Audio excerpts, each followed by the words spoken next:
បាទជាបឋមខ្ញុំបាទសូមគ្រប់លោកជំទាវអាយឧត្តម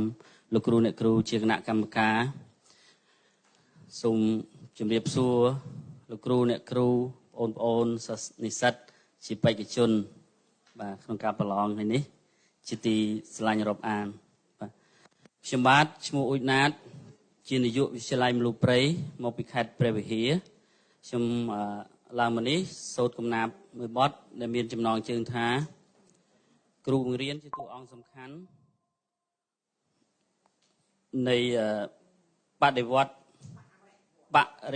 កម្មបញ្ញាសពនិមិត្តបាទជាបទពាក្យ7សូត្របែបកុមារបាជាស្នាដៃនិពន្ធរបស់លោកគ្រូឡាយសារ៉ាត់ជាលេខលេខ1ខេត្តព្រះវិហារឆ្នាំ2025ជាគ្រូបង្រៀនរូបវិទ្យានៃវិទ្យាល័យតេជោសែនចុងខ្សានបាទអញ្ចឹងសូមគោរពអញ្ជើញអាដាមលោកជំទាវនិងបេក្ខជនបេក្ខនារីទាំងអស់រីករាយស្ដាប់ជាមួយខ្ញុំបាទដូចតទៅ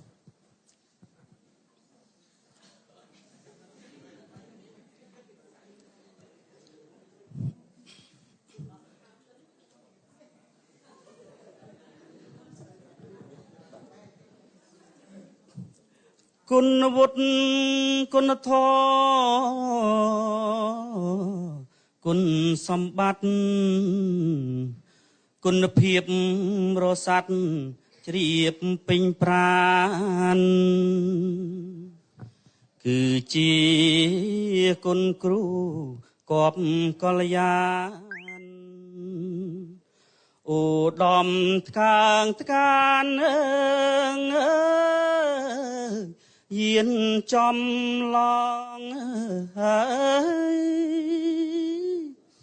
បង្រៀងវត្តកម្មការអប់រំប្រៀបដូចសត្វឃ្មុំក្រេបលំអសិស្សចេះសិស្សជាប់ពេលប្រឡងគឺជាបំណងរបស់គ្រូហើយសាលាបង្រៀនជំនាន់ថ្មីគេឈ្មោះល្បាញល្បី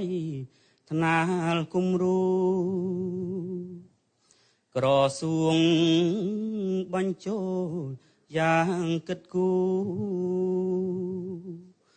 បណ្ឌិតវិញទួង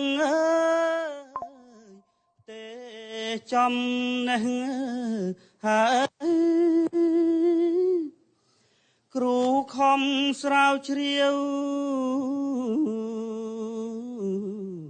ដោយអំណត់ចេះច្បាស់ប្រកបមិនប្រហែសជំនាញទុនរឹងមិនឲ្យច្រេះបាញ់ជ្រាបបាញ់ឆេះកំឡោចស្លោស្នាដៃពីព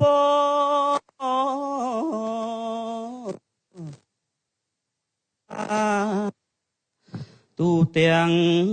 រដ្ឋាតាំងលំអកវៃនិពន្ធវិស្វករសិស្សឆ្នើមសិស្សល្អសម័យថ្មី